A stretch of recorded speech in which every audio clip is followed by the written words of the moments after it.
वसई पश्चिमेच्या बाभोळा परिसरात एक भीषण अपघात झाला आहे।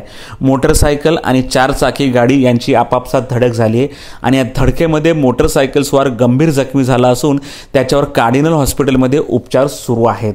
प्रथमदर्शनी मिळालेल्या माहितीनुसार अनिकेत कुटिनो हा जिममधून गिरीज येथे आपल्या घरी जात होता। दरम्यान त्याच ठिकाणाहून समोरून 4 चाकी गाडी ही वसई स्टेशनच्या दिशेने येत होती आणि बंगली परिसरातील पार्किंग हॉटेलसमोर ही अपघाताची घटना घडलेली आहे।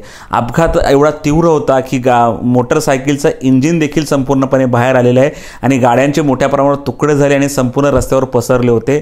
तर 4 चाकी गाडीचा टायर देखील फुटलेला आहे। त्यामुळे आपण अपघाताची तीव्रता समजू शकता। गाडीच्या एअरबॅग बाहेर आल्या, त्याच्यामुळे गाडी चालवणाऱ्याचा जीव वाचला आहे, परंतु मोटरसायकल चालवणारा जो आहे की गंभीर जखमी झालेला आहे। बंगली परिसरात अपघाताची ही काही पहिली वेळ नाही। याआधी देखील या परिसरात अपघाताच्या अनेक घटना घडल्या होत्या।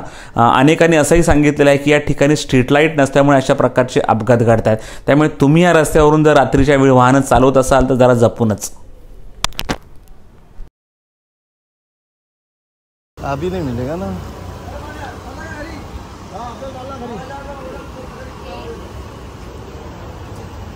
गिरीश का है क्या लड़का?